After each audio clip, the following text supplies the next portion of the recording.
Good afternoon. I'd like to call the Planning Advisory Committee to order. I'd like to welcome the public members who are attending and those in the gallery who are here today. The first item on the agenda is the approval of minutes from February 14th, 2023. What is your wish? Moved. Moved by Council Green, second by Council Musa. All those in favor? Contrary minded? Motion carried. First item on the agenda, PLN 20-00002, Abdul Haboush, hope that's right, rezoning Elmsdale, initial report. Leanne, your go ahead. And she is right there. Thank you, Mr. Chair. So this is the initial report and presentation for a rezoning application on Pine Hill Drive. So there's 6 subject properties. Again, they're just located on Pine Hill Drive in Elmsdale. The zoning is the established residential neighborhood R1 zone, and they are designated the established residential neighborhood designation as well. And the properties are currently vacant, and they total approximately just over 6,000 square meters. And the properties are located within the South Corridor and Commercial Growth Management Area. So the applicant has requested to change the zone from the R1 zone to the 2-unit residential R2 zone in order to enable the development of semi-detached dwellings. So the applicant will also be required to undertake property boundary adjustments in order to meet the R2 zone requirements as outlined in our land use bylaw. So the minimum frontage requirement for an R2 lot is 18 meters. So the site plan that I'll show next indicates that after the adjustments have been completed, that each lot would meet the minimum 18-meter lot frontage requirement. So this is the proposed concept plan. So there's 6 lots, each with a semi-detached would be 12 new dwelling units, each meeting the R2 zone requirements. So staff will refer to our planning strategy policies associated with the South Corridor and Commercial Growth Management Area, the established residential neighborhood designation, as well as our general policies related to amending the land use bylaw. So it's policy RD 24 that allows council to consider the rezoning from R1 to R2. And policies IM 17 through to IM 25 outline the criteria for amending the land use bylaw. And council's decision is appealable to the Nova Scotia Utility and Review Board, as it does not involve any amendments to the municipal planning strategy. For citizen engagement, so there will be an advertisement outlining the proposal and indicating that it's under review, and that will be placed in an upcoming edition of the Chronicle Herald. A public information meeting is not required for this application, as again, it doesn't involve any amendments to the municipal planning strategy. And following first reading, there will be a letter and questionnaire mailed out to all property owners within 300 meters of the site, allowing residents an opportunity to comment on the application. So staff will continue to review the application to change the property to the R2 zone, and the proposed amendments will be evaluated using all of the applicable policies, and staff will make a recommendation in their final staff report. So in terms of kind of our timeline, we're just at the initial report stage. And the recommendation is that council give first reading and authorize staff to schedule a public hearing. Thank you, Mr. Chair.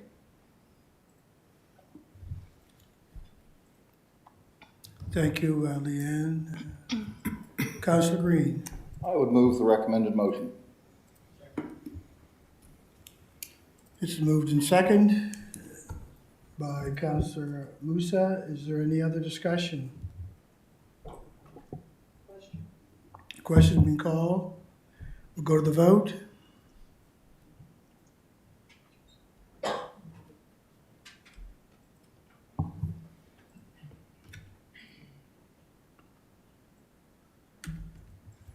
And the motion is passed unanimously.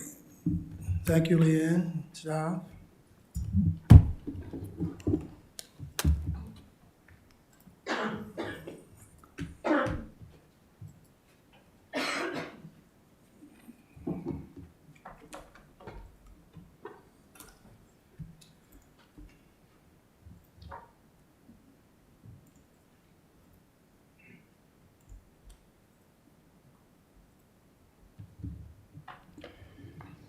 The next item on the Planning Advisory Committee is the PLN-008 Stevens Group of Companies Development Agreement Enfield Final Report. Rachel. How to get the microphones here.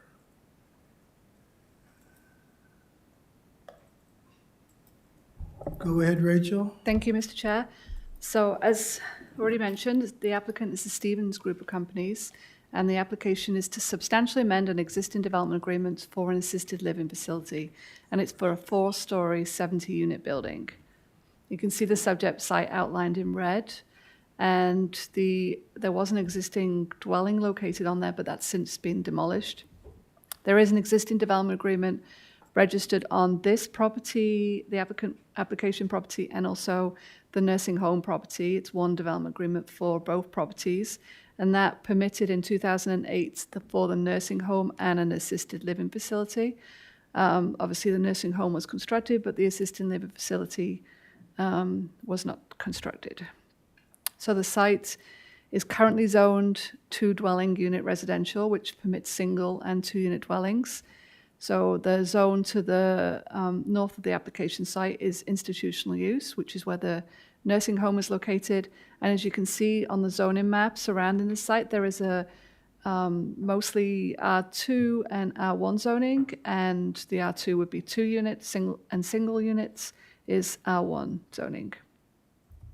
Oh, and just to note that the driveway for the Magnolia is also off Highway 2, and it's provided here on the nursing home property. So the proposal is for a 4-story, 70-unit building. The applicant is requesting a substantial amendment to an existing development agreement to enable the new building. So policy OS 29 of the municipal plan strategy enables institutional zone uses to be considered in all zones by development agreement. An assisted living facility falls under the definition of a special care, which is an institutional zone use. The assisted living facility will be privately owned and operated by Rosecrest Communities, as opposed to the nursing home, which is provincially regulated. In the new facility, there is no assignment of beds, and tenants will occupy units on an application-based rental system, which is different to the nursing home. When it comes to time to a person to transition to a more intensive long-term care facility, residents must apply for admission through the Nova Scotia Department of Health and Wellness. So there are a number of services provided for residents of the assisted living facility, and I've listed them there. So they include personal care, medical care, medication management assistance, memory care, social and recreational activities, housekeeping and laundry, security, transportational and nutritional services.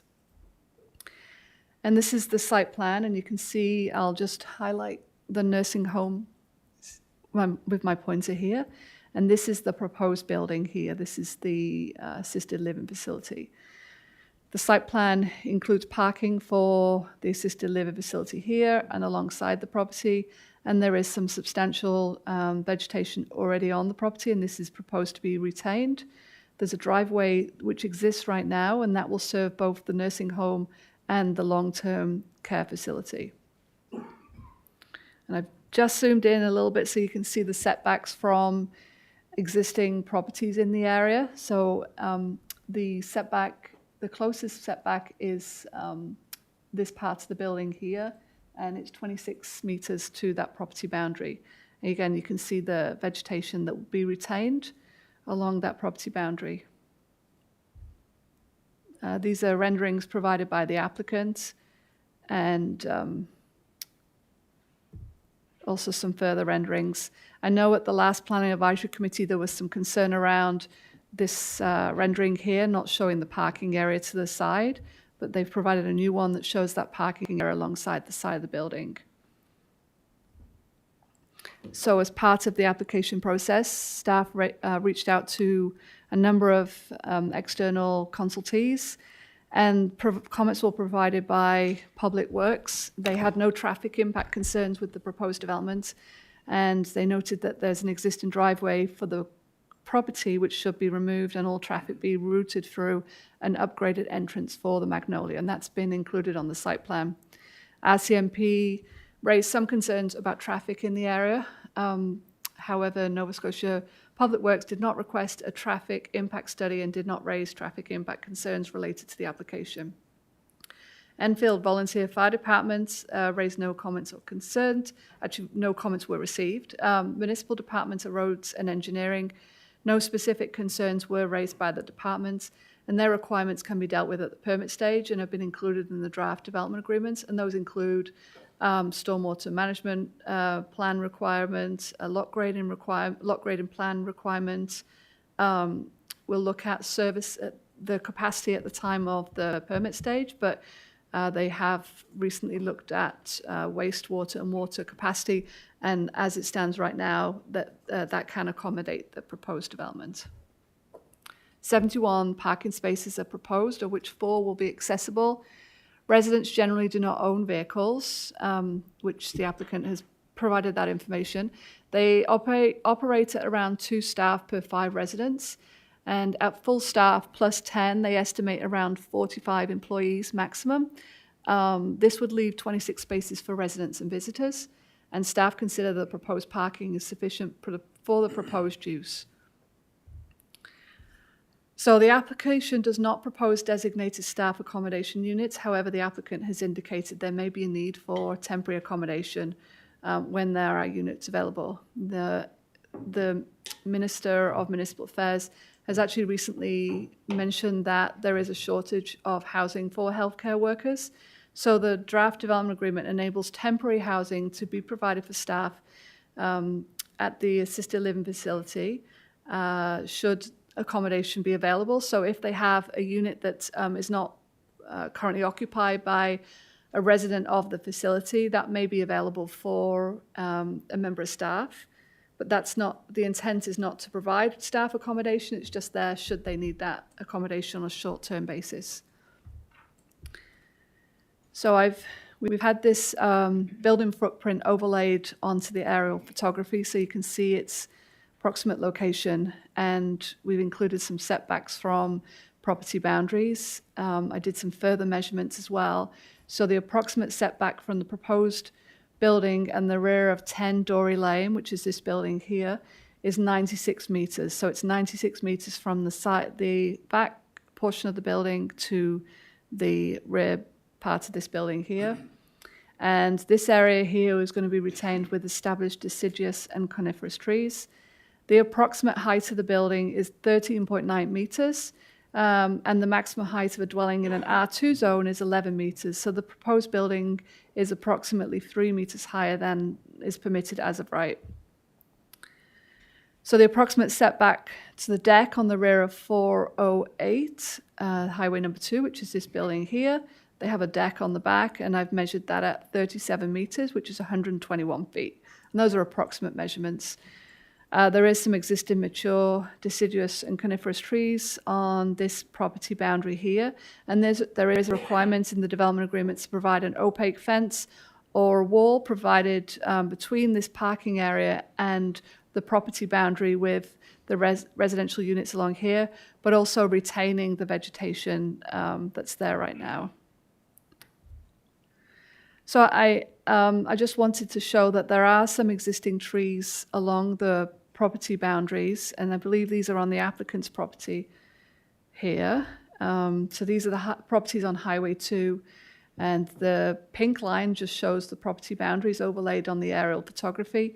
I've interpreted this map to mean that this tree here is this one here, which means that all of these trees that are here are located outside of these residential properties and on the application's property. So we had some shadow drawings prepared to show the impact of the building on existing surrounding properties.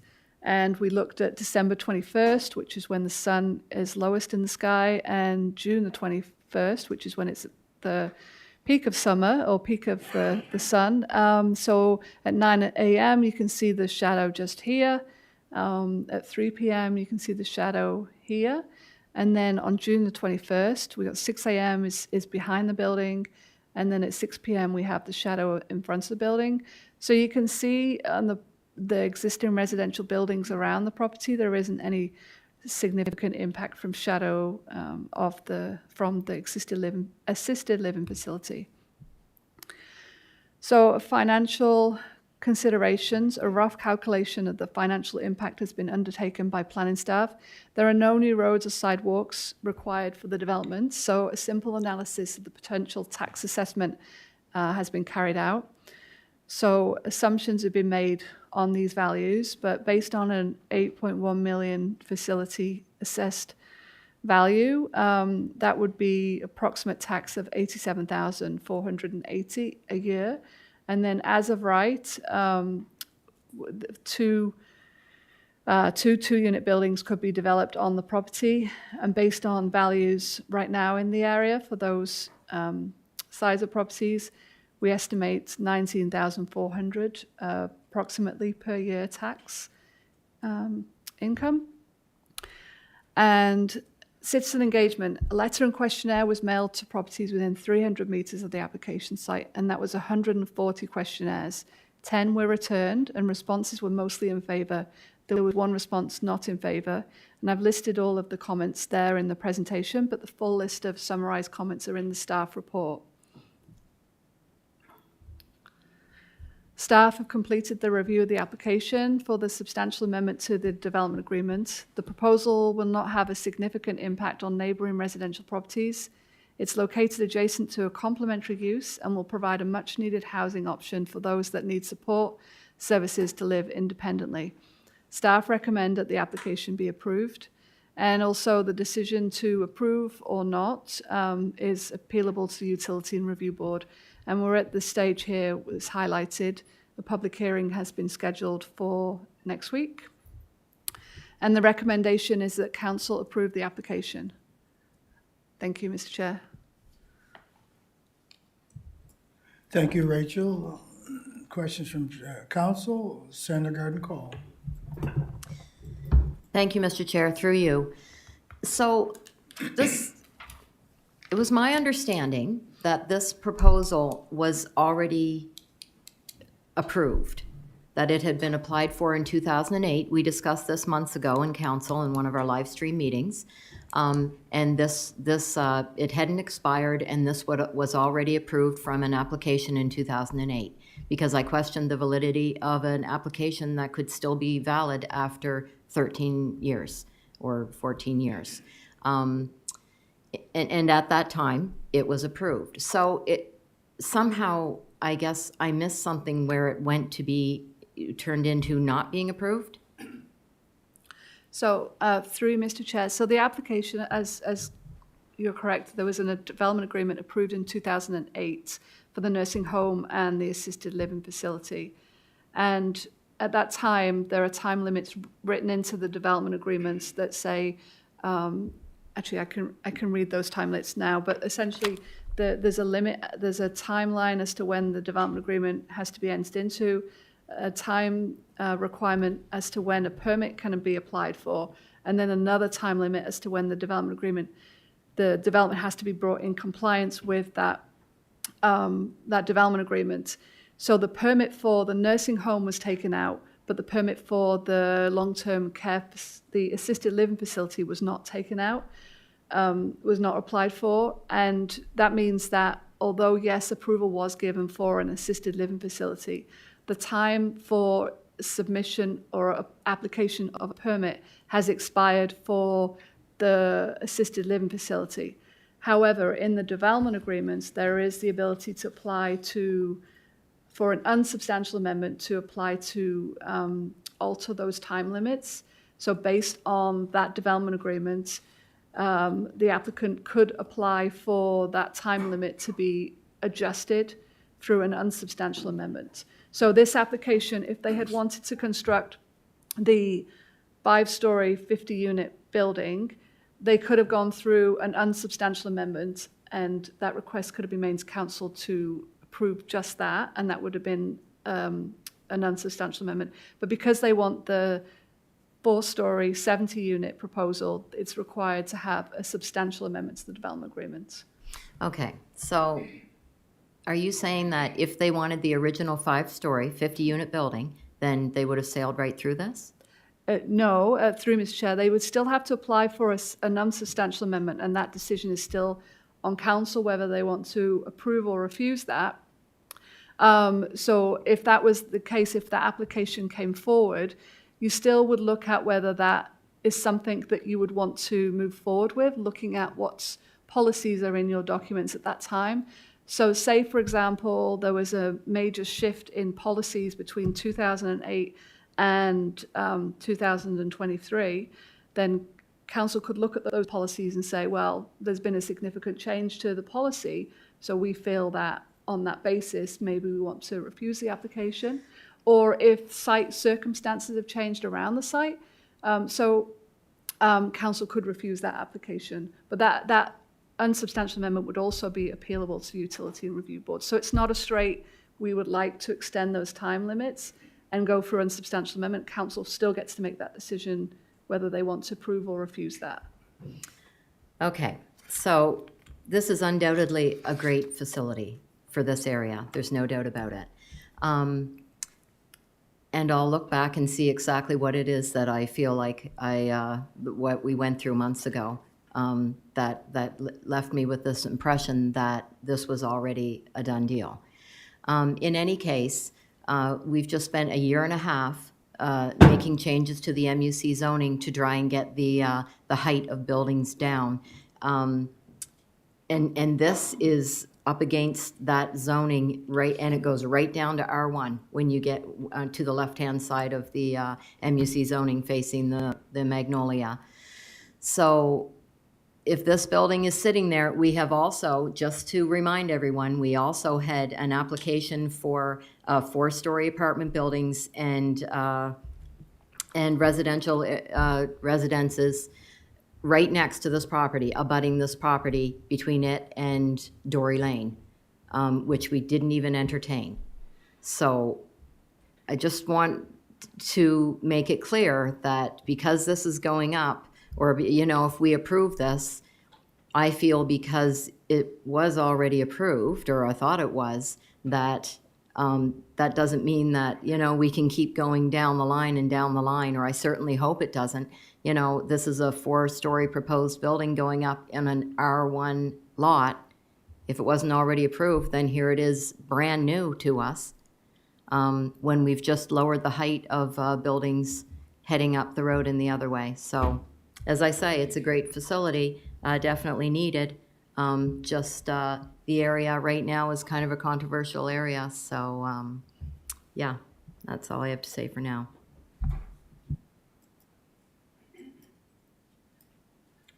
Is that all, Councilor Cole? Yes. Thank you. Warden Rolston. Yeah, I'm left a little bit confused here too. So this property was part of the original development agreement when the Magnolia was built. That's correct, yes. Is this application that we're looking at now an application for a new development agreement or an application for a substantial amendment to the original development agreement?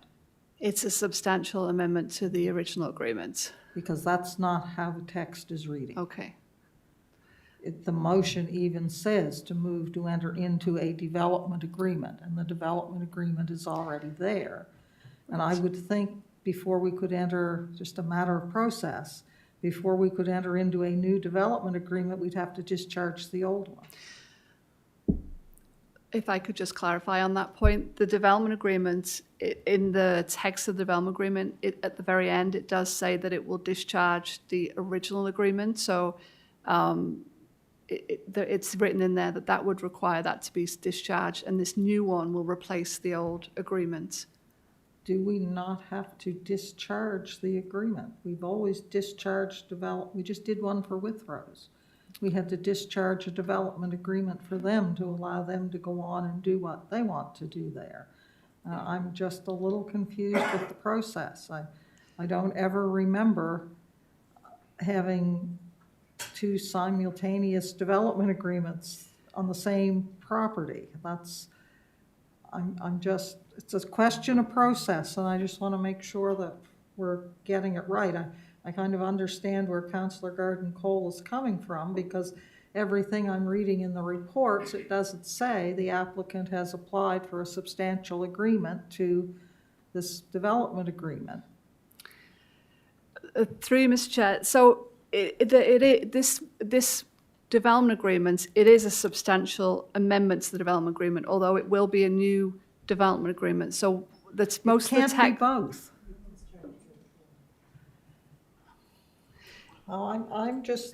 I find the way we're doing this out of sync. I'll be blunt. We have always discharged development agreements on properties prior to putting new development agreements on them, in my memory anyway, and maybe I'm forgetting some, but it just seems like the steps are out of order to me. Those are my comments for now. Mr. Chair, could I just Go clarify? ahead. Go So ahead, Rachel. this current development agreement will the part of the process will be this will discharge the development agreement. So this agreement, in the turn of bringing in a new agreement or amending that existing agreement, it will also discharge the other agreements. It's all captured in the same agreement. CAO wants to comment? Thank you, Mr. Chairman. A couple of comments. One, I think in past, when we've discharged development agreements, it's generally been when our rules have changed sufficiently that someone can now do as of right what they would have had to do under a development agreement in the past. I know we've done that quite a bit. This particular development agreement has a clause that says both parties hereby agree that the development agreement referred to below is discharged upon registration of this agreement. So it would replace the existing agreement. And I think just for Councillor Garden-Cole's benefit, there's a slide in the presentation where it shows the process that we go through.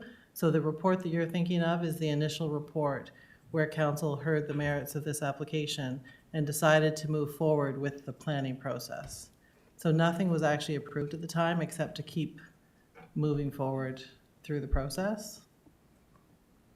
I don't know if that helps any. Is that all, CAO? Yes, thank you. Councilor Rhino? I seem to be a little bit amiss there with the wording, because when you amend something, you don't throw that original out. You amend that original, and that original stays. So, but then again, I'm hearing, but we're getting rid of the original development agreement.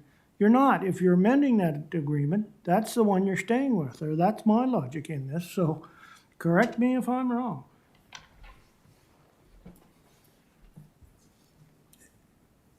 Any comment on that? I mean, it is an amendment to the, so sometimes with an amended agreement, we will, if there's a substantial amendment, the agreements will just add an extra page to the, so council will approve some extra wording that will be basically attached to the original agreement. And sometimes that amendment, the way that it's cleaner to kind of package up those changes is to actually redraft the agreement. So 90% of the text from the original agreement is included in this current agreement, so the proposed agreement. It is essentially a substantial amendment to the agreement because there's still, you're changing the agreement, it's just packaged as a new agreement instead of an appendix to the old agreement. And I know that I'm confusing myself trying to explain that, but it is an amendment to an existing agreement. It's just packaged in a new agreement. I don't know if the director can clarify any better than I can. Thank you, Mr. Chair. Well, yeah, that's essentially it. You start with the same agreement, you made some amendments to it, and it's just cleaner to, although we're calling it a substantial amendment, and it more or less is, you really are, I guess, per the motion, adopting a new one and discharging the old one. But for all intents and purposes, it's a substantial amendment to the existing agreement.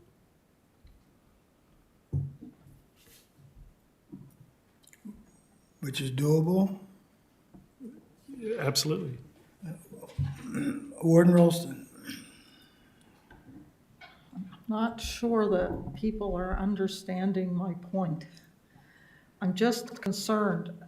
I don't think anyone here is against this, whatever we have to do to make this happen. But I believe, after being here a whole lot of years, that the wording needs to be right, and I still am struggling with it. Because I'm still struggling with the concept that if we pass a substantial amendment to a development agreement, then within the motion doing that, it dismisses the development agreement. So then I'm of it walks like a duck and it quacks like a duck, it's probably a duck kind of person. So if you have a development agreement and you amend it, it's a development agreement, and if you dismiss it, it's gone. So I'm just concerned about the wording and the way that it's worded, and that's what's causing my confusion. I don't object to doing whatever we have to do, you know, to move the process forward.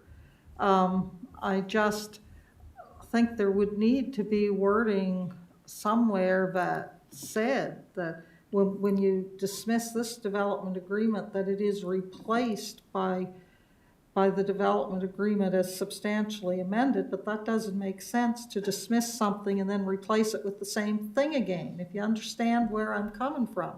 I'm tangled up in the language, and I'm just struggling with the wording and the way we're doing it, and I just personally think it would have been cleaner to dismiss the development agreement and to, you know, do a new one, or either just amend the development agreement and move on. Anyway, thank you. Thank you, Madam Warden. Any comments from staff before I continue with? Just that you couldn't, I think at this stage, or the public hearing next week, discharge the existing agreement, because what if the application was appealed and that appeal was overturned? Now you have no development agreement on the property. So there is rationale for including it as a clause in the new development agreement that you discharge the old one.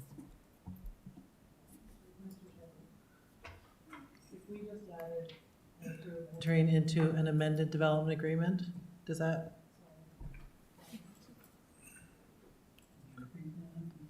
Just entering into an amended development agreement for an assisted living facility.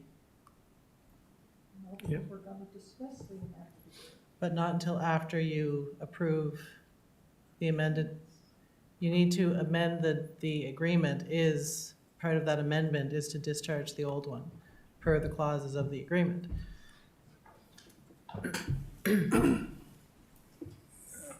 You have a comment, Joan? Which John? No, I think that language would be fine too. I mean, as long as council's intention is clear, I think you're going to be fine. Your intention is to amend this agreement and replace it with this document that's substantially amended. So as long as that's clear, I think you're going to be fine. And if you want to add the term to this motion that give final consideration and approve entering into a substantially amended development agreement, I think that's fine too.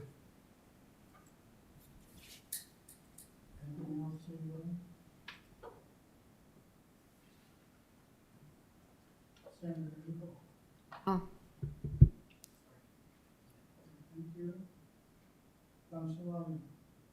Well, it's no wonder everybody, public gets confused and they call this political bafflegab, but to me, you cannot have an amended agreement, then throw that one out and make a new one. It's going against each other, right there. Just plain and simple, that's the way I understand it, and that's the way a lot of people would understand it. How can you amend something, then throw it out and have a new one? You either discharge it, start anew, and go that way, or amend this agreement and call it an amended agreement. Thank you. Thank you, Councilor Rhino. Mr. Chair, could I just mention something? Go ahead, Quickly. Rachel. So before drafting the agreements, the amended agreements, I did seek opinion from our solicitor on what's the cleanest way to do this. And based on his advice, that's how I had set out the development agreement, including the discharge statement at the end. So this is based on that discussion with our solicitor.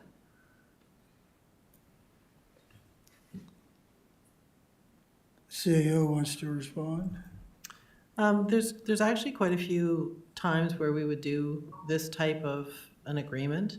You have your repeal and replace in your bylaws. It's the same thing. Once you approve the bylaw, you repeal the old version. In the finance world, when we have so many amendments to a pension plan text, we will get a consolidated pension plan text, which is essentially what this new agreement would look like. So you don't have to read the original and then go back and do all your cross-referencing just to understand what the amended one looks like. So this is actually a cleaner way to do it. And it's not uncommon from different types of agreements that we would enter into.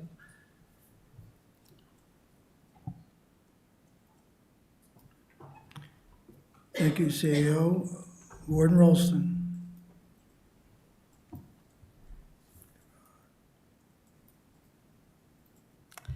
Well, thank you.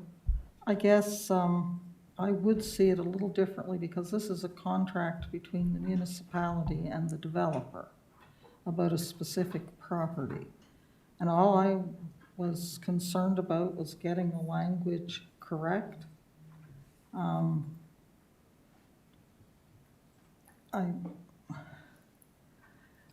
I guess if this is the cleanest way to do it, it is. It doesn't appear very clean to me. I just think it's messy. And it just seems messy to me, and I'll leave it at that. Thank you. So, Mr. Chair, one thing we could do between now and the public hearing next week, we can go back to the solicitor and let him know about the concern council has. And if he has concerns about the wording of the motion, then we can provide an alternate wording, even though there's a recommendation coming from PAC. Okay. Senator Garden Cole. Thank you, Mr. Chair, through you. I just want to look back at the wording. When you talked about employees being in units, if units are available. So that's confirming that no resident who required care would ever be turned away if there was no space with an employee occupying one of those spaces? Through you, Mr. Chair, so the discussion I had with the applicant was that if they had units available that weren't being rented by assisted living facility residents, that they would be available if there was a need for temporary housing. And it would be temporary, so that's the intent of that. So then this isn't rented out to a public type of facility? No. If there's, which I'm sure there will be 70 people who need to be, then there will be no employees in this.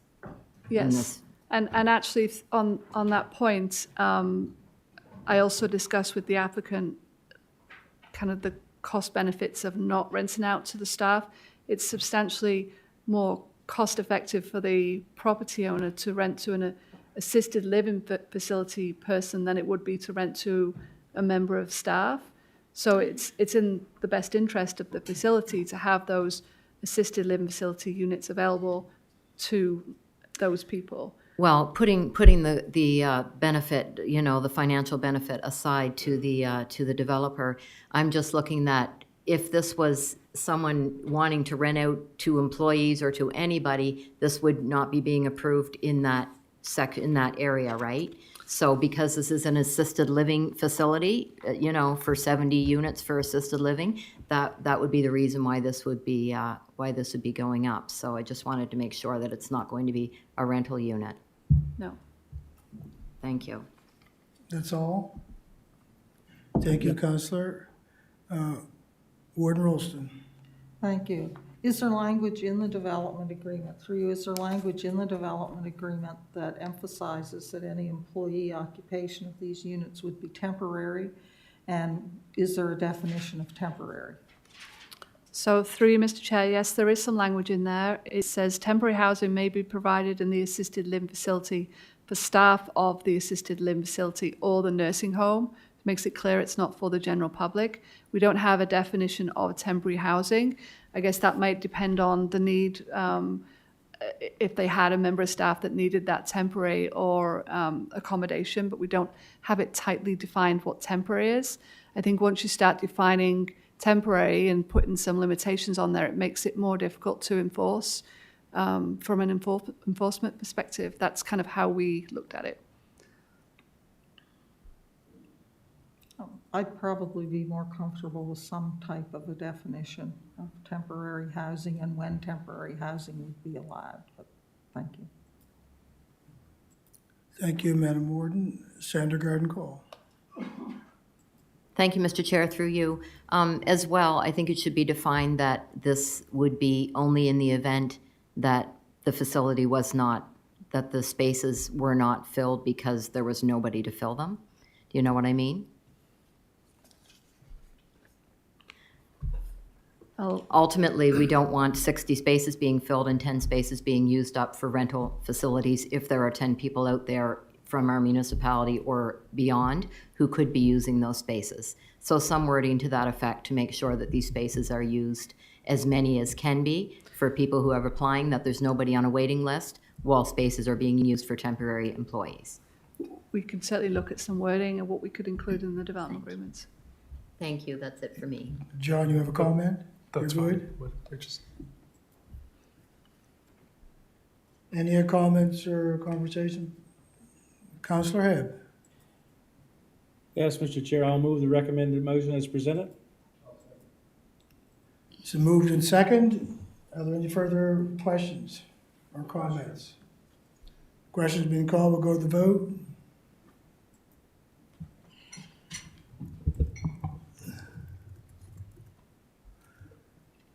And the motion is passed unanimously. Thank you, Rachel and staff.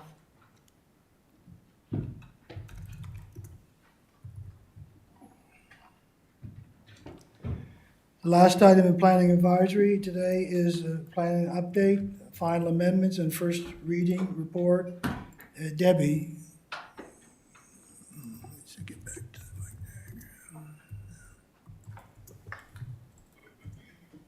there. Go ahead, Debbie.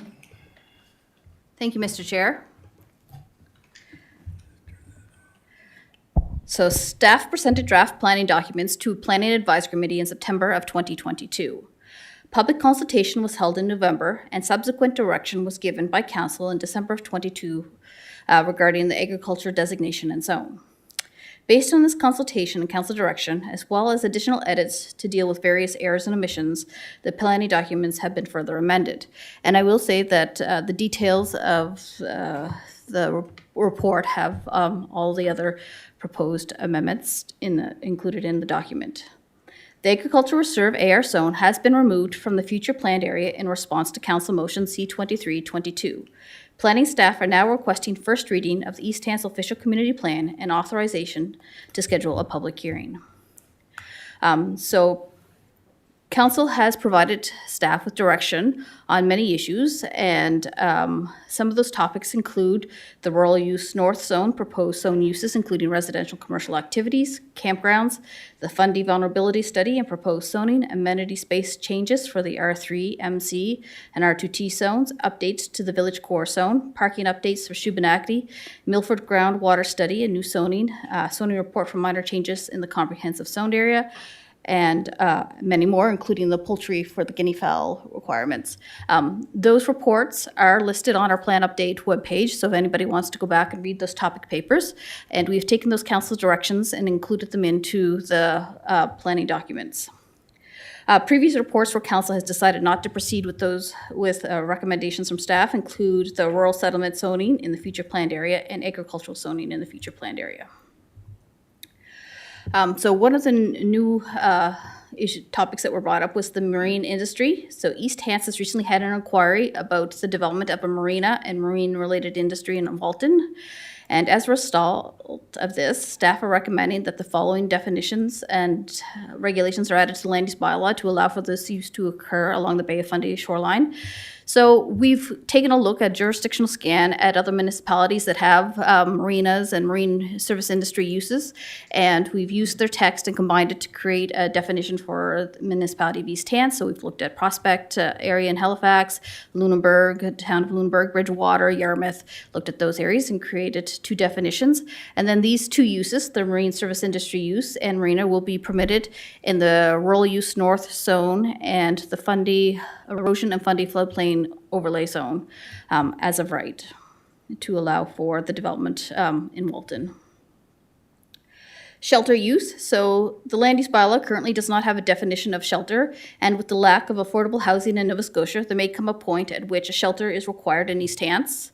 Therefore, staff are proposing that a definition of shelter use is added to the land use bylaw and that the use is permitted in the institutional use zone.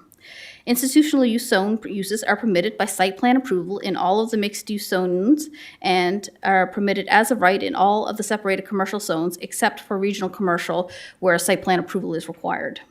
The institutional use zone uses are also permitted in the 2 dwelling unit residential R2 zone by development agreement only. And we're proposing to add a definition of the shelter use as well. And just a note that this definition comes, the same one that's been used in Halifax in their center plan for shelters. We've had another inquiry from a developer on the ability to create a solar farm as part of a residential development as an alternative to current electrical production. Staff are proposing amendments to the land use bylaw that would permit a solar farm on residential neighborhood zoned lands if the purpose of the solar farm is to support the electrical needs of the neighborhood. So currently, we allow for solar farms. We have a definition of solar farms in the in our regulations, and they're allowed in the rural use zone and will be allowed in the rural use north zone. However, there was no way to allow them to be considered in a residential neighborhood. So staff, again, are proposing just to allow that solar farm in conjunction with a neighborhood to support the electrical needs of the neighborhood. Reclamation of the development permit. So planning staff propose adding a section to the land use bylaw that would allow the development officer to revoke a development permit in certain situations. The text is consistent with text that is used in the center plan in Halifax.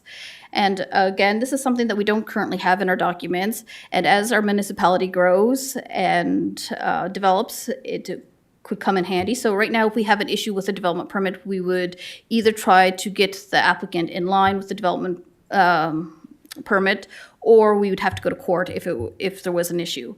So this allows the development officer to revoke development permit, for example, if the development is not in accordance with the bylaw, the plans associated with the approved development permit, a site plan, or a development agreement, or if the permit was issued based on incorrect information, or if the permit was issued in error. For example, maybe we issued it on the wrong property, and so that way we can revoke the development permit. So this just allows us to do that cleanly. Open space water frontage. So the Parks, Recreation and Culture Department has requested a change to the draft subdivision bylaw. Under the current regulations, developers have to contribute open space with water frontage on any development over 5 lots, which has access to a water course. This requirement works well for usable water frontage. However, some of the recently proposed developments have minor water courses and wetland water frontage, and staff would like some discretion on the type of land they are required to accept. Therefore, staff are proposing that Section 13.4 of the subdivision bylaw is amended to tie the type of water frontage that the development officer accepts with how the subdivision defines usable land. So it's not an automatic if they have water frontage that we'd automatically take it. If the land is not considered usable under Section 13.3, then the municipality does not have to take water frontage. If the land is considered usable, then the municipality would have to take the water frontage. And that provision has been in the subdivision bylaw since probably about 2000. Site plan approval. As part of the omnibus staff report, text amendments had been proposed that would require site plan approval work to be completed within 2 years of approval being issued.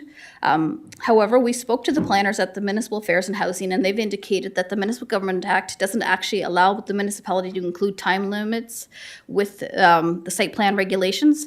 So we've consulted the municipal solicitor, and he's indicated that text could be added to the letter of undertaking indicating the 2-year completion date. So we've we've adjusted the policies and regulations in relation to site plan approvals, and the letter of undertaking has been updated accordingly.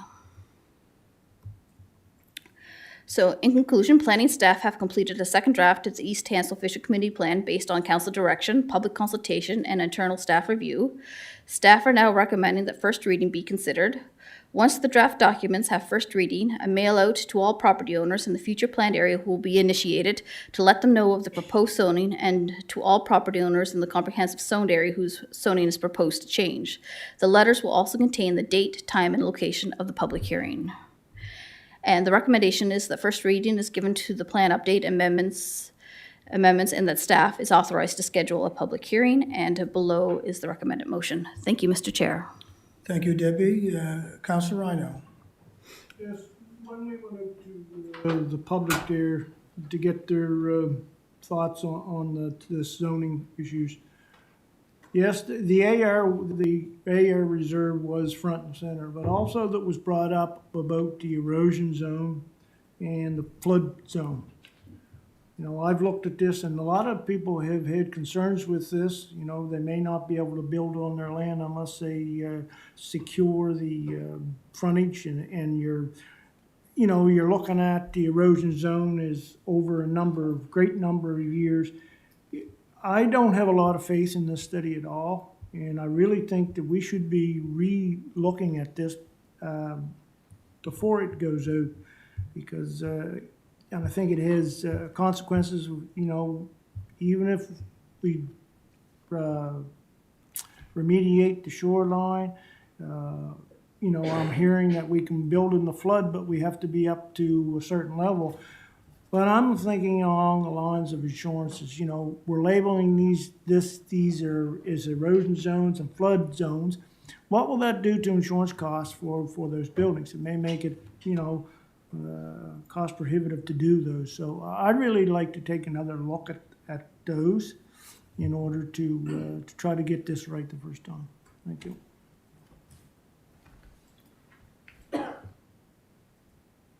Thank you, Councilor Rhino. Is there any comment on? Through you, Mr. Chair, I guess if we can make a few comments. One of the first ones is that staff, during our public information meetings that we had in November, could have done a better job of communicating how the actual floodplain zone was put in place. I just want to give you a kind of a summary of the floodplain zone, floodplain overlay zone for along the Fundy Coast. So this blue parcel here that's highlighted, this shows a property. As you can see, the property lines are old and they go into the ocean here. So when the study was done, we asked the applicant, the consultant, to look at all the properties along the shoreline. When he did that, he took the existing property lines, which is shown here, and they added the Fundy erosion overlay zone and the Fundy floodplain zone. And because this land is already eroded quite a large amount, so this used to be what the property line was, and now it's eroded to here. Much of the land that looks like it has a cliff on it shows a Fundy floodplain, but that's because that land is already eroded, so it's underwater anyways. So we could have done a better job of communicating that to the public when we were out doing our public information meetings. And I know some people were saying, oh, well, there's a cliff there. I don't know how it could flood. But it could flood because their property line actually still goes into the Bay of Fundy, and it shows that it's part of the Bay of Fundy. It's just that that's what we asked the consultant to do, and so that's what they did, is that they followed the property lines. So yes, it does flood, it just goes right to that property line. In relation to taxes, I think that was one of the other issues that had come up. So property valuation services, would they take into consideration land that was either the Fundy erosion or the Fundy flood risk? And they would take that into consideration, but they would take a lot of other factors into consideration too. So they would look at each parcel of land on a base by base cases. And I don't know if you have anything else to add to that, Rachel? Director, you want to weigh in on that before we go to? Thank you, Mr. Chair. Yeah, although it was several months ago, committee may also remember that we actually had the study author come in and present this information, so Yes. I don't know if there's anything there that you need additional information on. And I guess to Councillor Rhino's point, what additional information is it that the committee wants us to look at, I guess, if you're going to send it back? I'd like to know what additional information is required. Councilor Rhino, follow up? Well, not so much, I think we should have another discussion on it, is what I would like to see, because, you know, based on where those property lines were and where the erosion is taking place now, nothing ever goes away equally over time. And if that's the case, we're gonna lose Maitland, the village of Maitland, in the next 100 years. So, you know, I don't put a lot of faith into these, you know, I think the person did it based on formulas and so on, and sometimes math. I've lived along there most of my life. I know it has eroded, yes, you know, you can see that. But I don't feel that it's going to erode to the point that it shows projected for into the future. And I really, you know, I really think that, you know, it's gonna put restrictions on that, based on that, what we can and can't do with that land. And I'm more concerned, we have domes that are being rented out for along there, you know, is that gonna put a kicker into business if they're in that erosion zone such as that? Because if it does, that really that limits growth of tourism growth in the area. So I really have concerns about this, and I really think we should have a discussion before we go take this on any further. I think we were all tied up with the agricultural zone. Now, we've put that so to bed, so to speak. So I don't think we really spent enough time on discussing the erosion zone and the flood zone. Comments, the director? Yeah, just one other comment, Mr. Chair. We recognize that, I think actually this information is pretty good, that the study author did a good job based on good information and the fact that it was using LiDAR information for the shoreline mapping. But we recognize that, you know, nothing's perfect. And also, what's also true is that your planning documents are living documents. So our expectation was that this would get revisited at probably 5-year intervals as LiDAR data, we got additional LiDAR data, we'd actually be able to track the change in the shoreline over time. So that if, you know, there is something that's been overestimated or what have you, that would get picked up over time. And it's also true that these two overlay zones are not as restrictive as your current floodplain zone, for example, in the Shubenacadie River, in that you can build in both zones. It's just that there are new requirements now. You have to, again, as the councillor mentioned, meet a certain finished floor elevation so that your building doesn't flood. And you also would need to demonstrate that your shoreline is not going to erode, that, you know, the building will still be there in the year 2100. So there's a cost to that. Obviously, you have to do an engineering study and you may have to armor the shore. But, you know, I think that's also a level of consumer protection for people that if they're buying properties on the shore, and we have seen people building houses on the shore that, in our opinion, aren't going to be there in 20 years. So it does happen. Well, I still have concerns with this, because what's it gonna do to the tourism industry with, you know, i.e. these domes and cottages that could be built along there that, you know, probably won't be allowed to be built if they're right on in very close proximity to the edges of the bank. I don't think we have really discussed this thoroughly in regard to that. And it's the hidden things. Yeah, you can build in there, as you said, but it's the hidden things like the insurances and things and so on and forth like that. Once you label something a zone, well then the insurance industry then puts up a risk factor in that. So really, I like to see more discussion on this before this goes forward. Thank you. Is that all, Councilor Rhino? Thank you. Thank you. Anything else, John, you want to add? Thank you. Councilor Musa. Yeah, thank you, Mr. Chair. I'm on the same page as Councilor Rhino, and I think some people is gonna get hurt. Like if you have small lots on there, and you could use it for 50 years, but we're not gonna let you build now. So probably in 50 years, that person is not gonna be here. Probably the house he want to demolish it.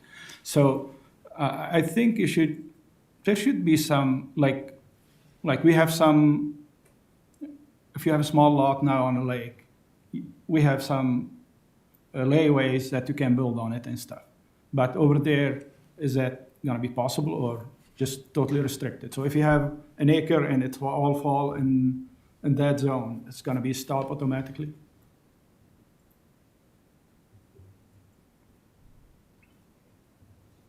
Mr. Chair, I can answer that question.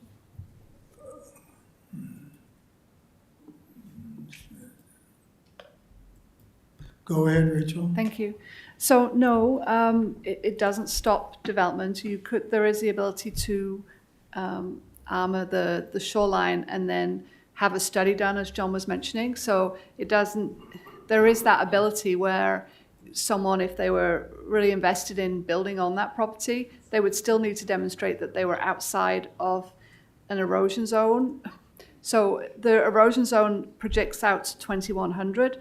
So if they were to armor the shoreline and have a consultant or an engineer look at that and identify that actually because of that armoring it's not going to erode to the same extent, then they could apply through site plan approval for a permit, but they would have to go through those steps. Yeah, still, but to armor it's gonna be very expensive, probably. That's gonna stop them from doing anything. But there's some places that zone is way too. You could have 5 acres in that zone, and you're not allowed to put anything on it. So, I think it's very restrictive, and I think we should get another look at it. Like, I don't know how other council feel, but that's my feeling now. Thank you. Thank you, Councilor Musa. Senator Garden Cole. Thank you, Mr. Chair. Through you, I'm in agreement with my fellow councilors. When I went to those public information meetings, you know, there were people, and I wasn't looking at their properties. A lot of people are going to dispute what the flood lines are on their properties, but there were people who were saying, you know, it's a cliff, or you know, it's almost up to our property, you know, to our residents, and it just seems like it's extreme. And rather than go for 5 years and then reassess it and maybe find that we have been, you know, we should have been more lenient with it, I think that we should be addressing it more now.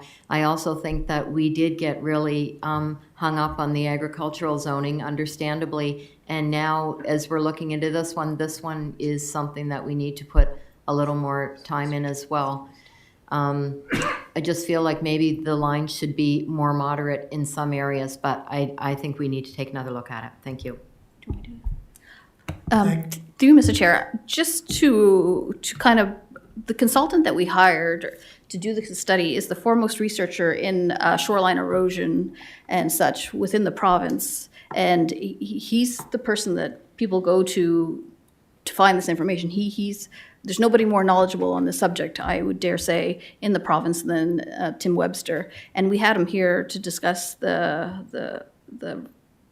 his study that he had completed. And I just want to say that we wouldn't be able to contribute any more information. And with him being the best in the province, I don't know where you would go to find any additional information on that subject matter. If I may respond. Yes, Councilor. Maybe I understand that he's a credible person that you got, but maybe there needs to be, I wouldn't say a lesser outcome, but maybe what he's looking at, it doesn't need to be as extreme. Maybe we're not looking for what's going to happen so far down the road. It's like Councillor Musa just said, you know, maybe this will happen and maybe it won't happen. But I just feel like we should take another look at whatever that might look like. I'm just not ready to put it to bed yet. Thank you. Thank you, Councilor. CEO. Thank you, Mr. Chairman. I was going to say what Debbie just said. I'm not sure how you get different science results than we have, because, you know, we have a very good study done by someone who's very reputable in the industry to do that. And short of making your planning decisions outside of your scientific data and good planning recommendations on the time of protection, so you have to pick a date at some point in the future. So you can certainly talk that through. I'm not sure how much we're going to be able to help you with that conversation, because our recommendations are based on science and good planning policy. So there's no doubt that sea level rise is real. It's been very well documented. There's no doubt that shoreline erosion is real. You've all seen it in your own communities if you live on the shore. So I think we're in a bit of a, we always want to help council make the best decision possible.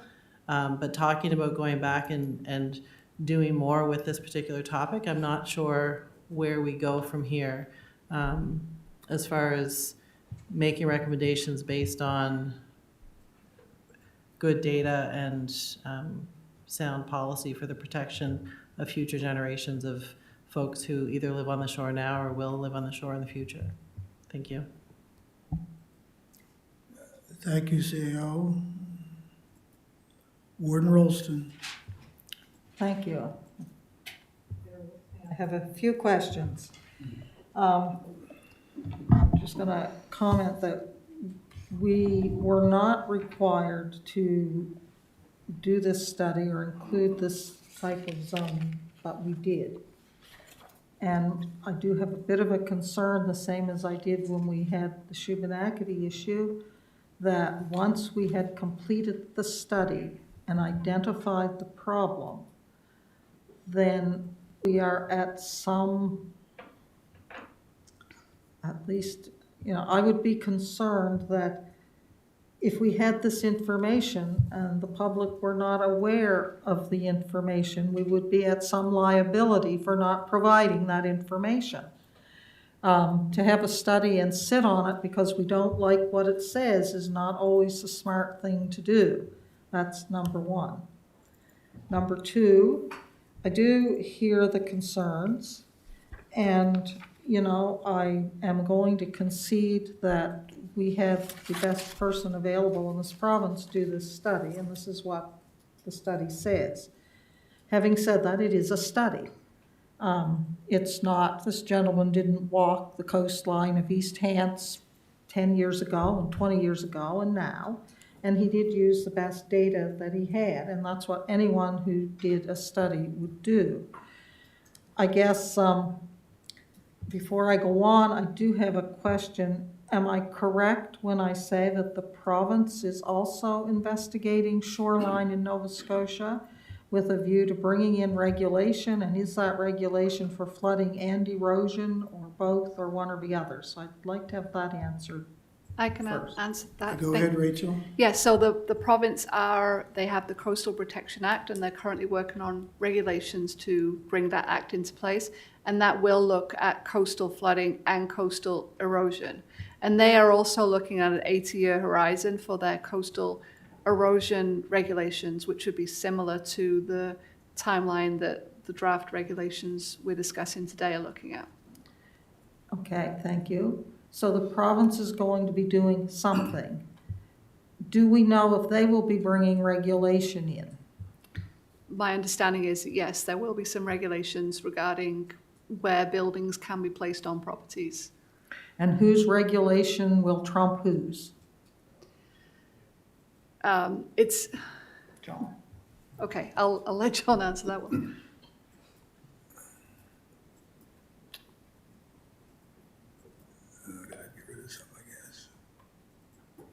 Through you, Mr. Chair. So typically, the more stringent regulations would apply.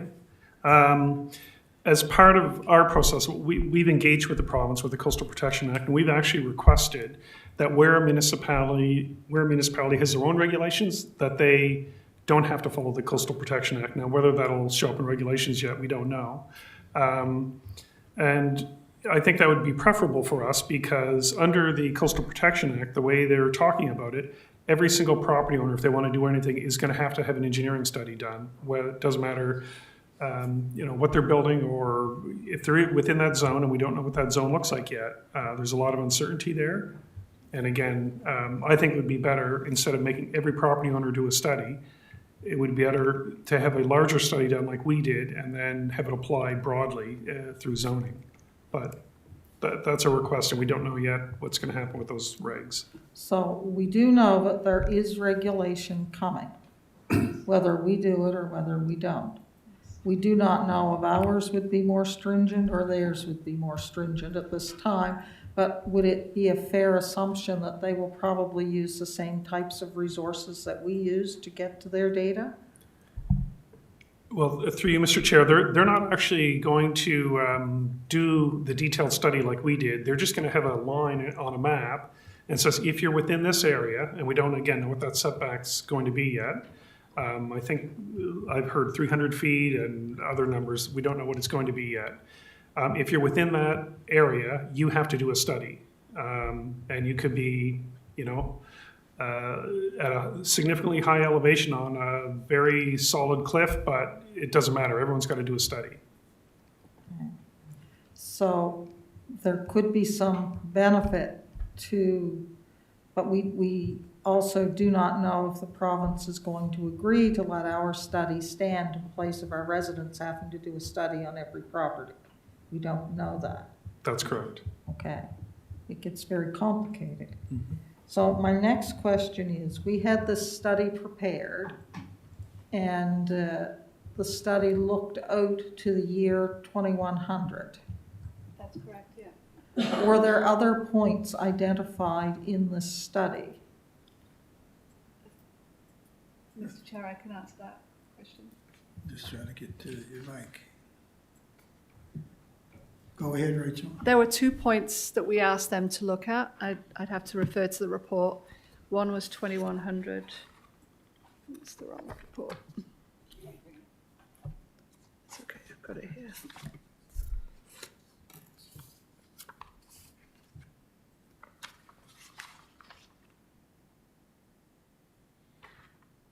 So the maps created details areas,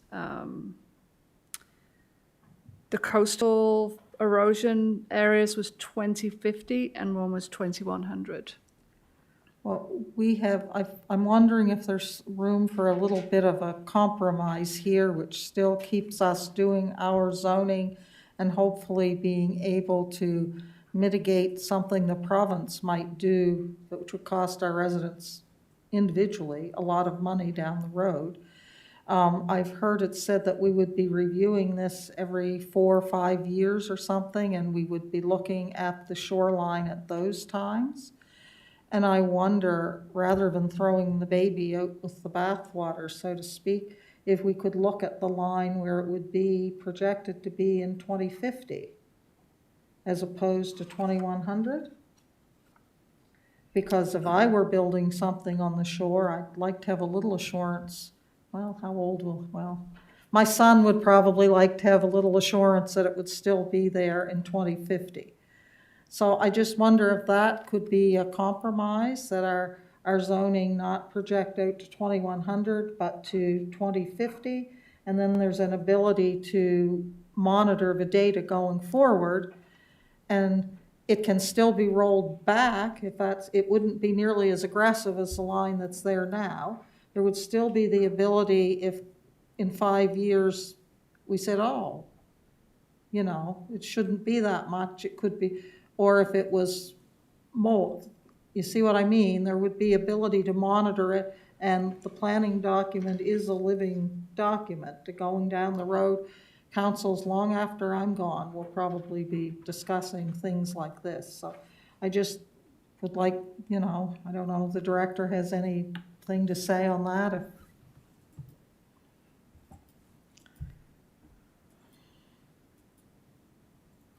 Yes, through you, Mr. Chair. Yes, council could pick an alternate time horizon. I guess I can't remember if we suggested or the consultant, probably the consultant suggested 2100.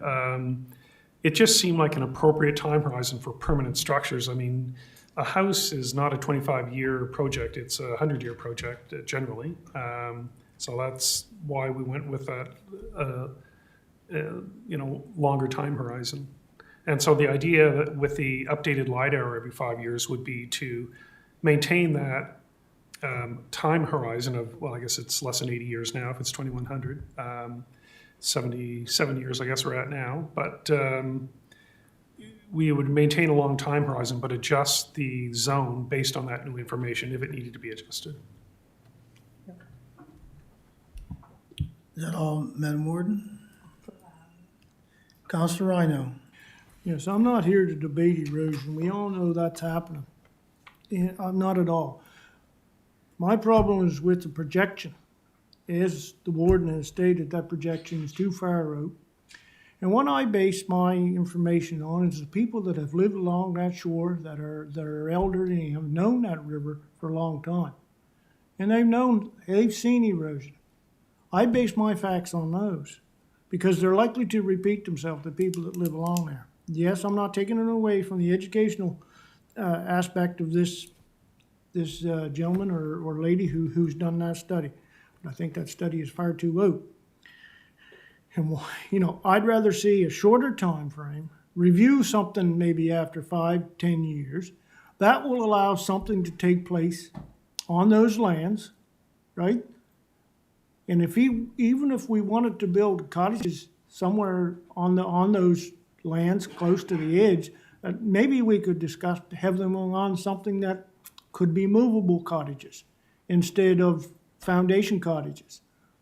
Something that we can enjoy, or the aspect of what we have out there on that Bay of Fundy, and enjoy, and increased potential for tourism, and increased potential for lots and so on, things like that.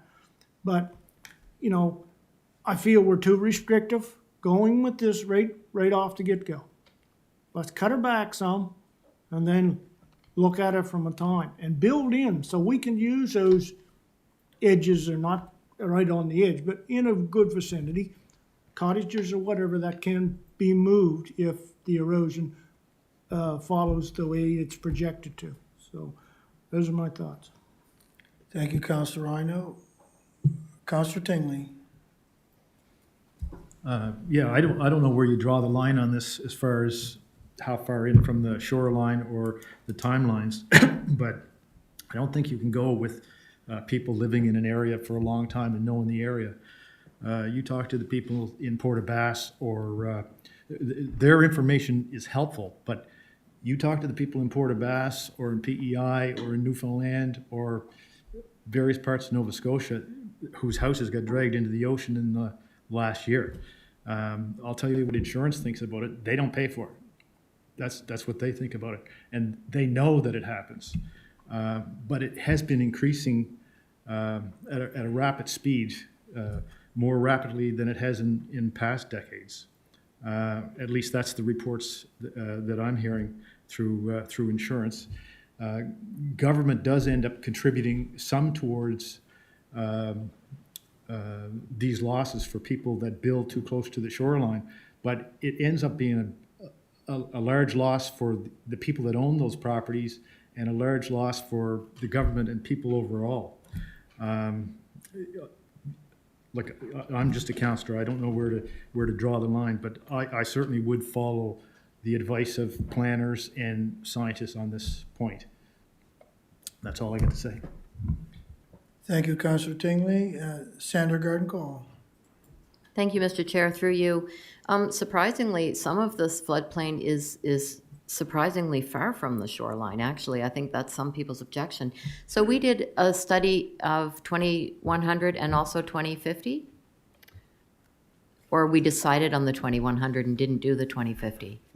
When the consultant identified the edge of the shoreline, they defined where it would be in 2050 and where it would be in 2100. So do we have that information for 2050 that we could? do, yeah. Could we bring it up, or is it something you'd have to?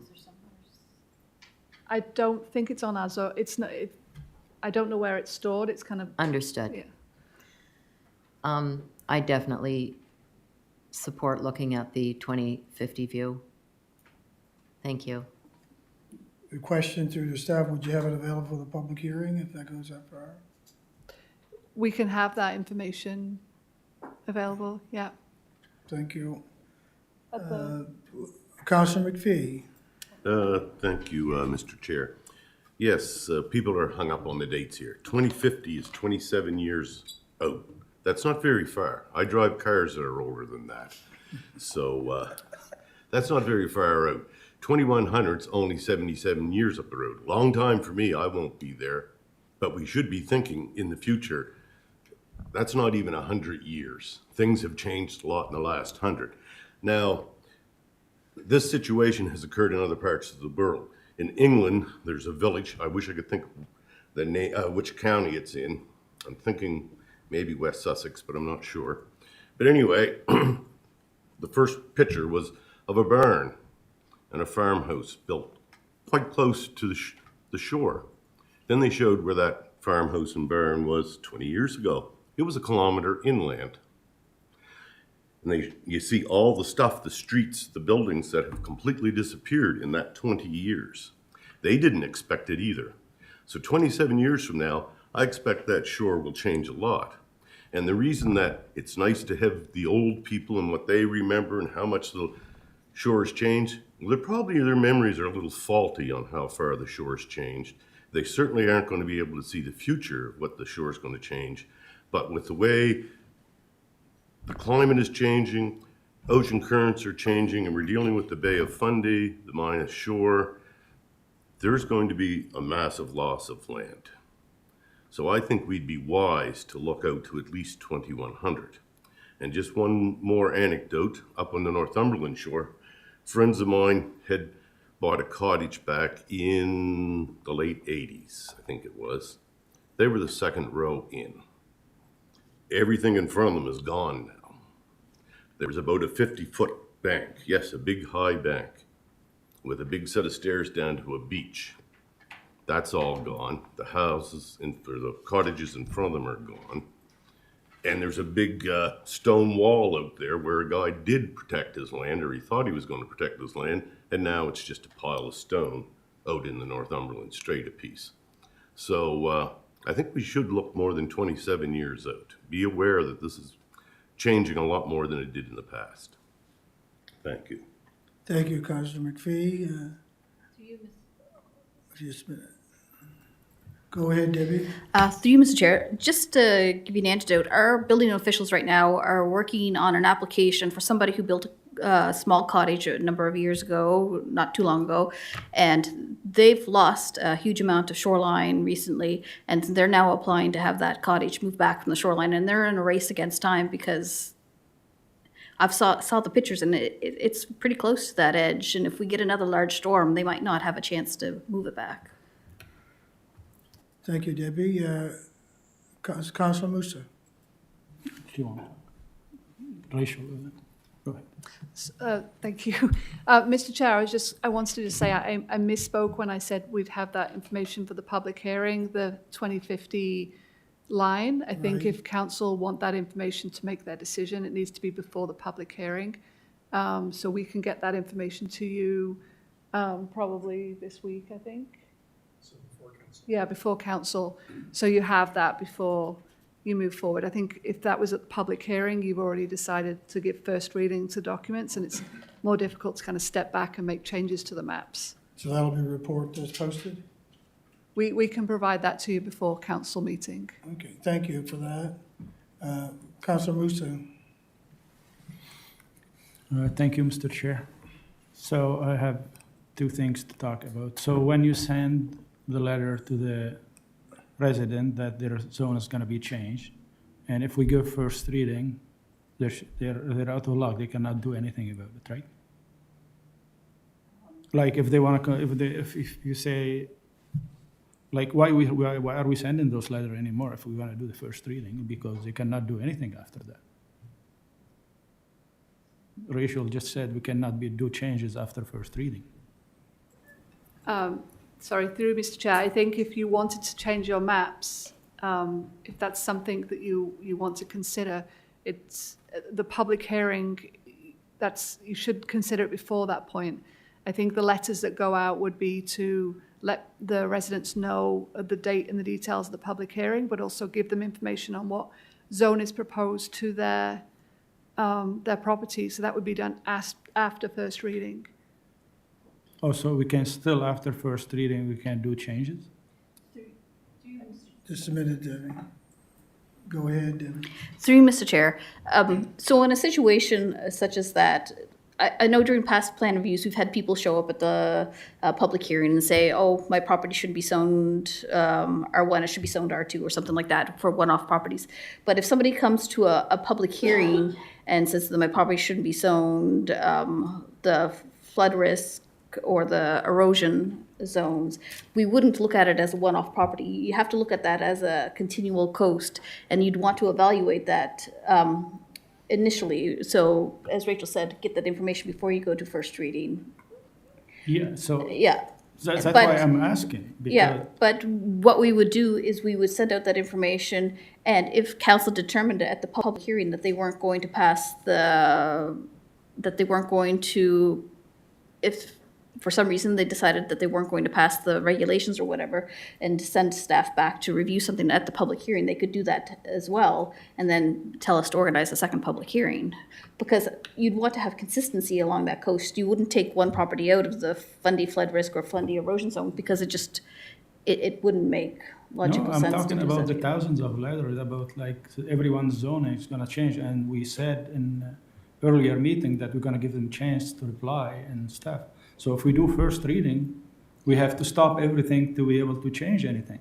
Through you, Mr. Chair, you wouldn't change just one property, though. If you're going to change that Fundy flood risk or Fundy erosion zone, you'd want to do it for the whole coastline, not just one property at a time, because there's no data for just like, it wouldn't make sense to take one person out of the flood risk. Or No, flood, I'm not talking about flood risk. I'm talking in general, all the, Just a minute, CEO wants to weigh in to try to clarify some of this confusion that we have. Just trying to get her mic on. Go ahead. Through you, Mr. Chair, I think Councilor Moose is trying to figure out the process. So first reading just means that council supports these documents in principle so that we can send those letters out. Then the public have an opportunity to provide feedback, and council would have an opportunity to take that feedback and make changes before you do the second reading and a public hearing. So ideally, all of that gets worked out through that process, and people aren't showing up here at a public hearing wanting to change yeah, their property that that's night. exactly what I'm afraid of, like. Right, so we To can. get to the public hearing, then we start changing, then we have to cancel public hearing and Right, do another. First reading just gives staff that, and the public, in principle, this is what we're going forward with. And then the letters get sent out based on this final package of documents that have been given first reading. But there is opportunity to make those changes before you do second reading and get to your public hearing. Okay. Is that, Does that help, Councillor? that I right? don't know if John is shaking his head. Go ahead, Director. I think the CAO is correct.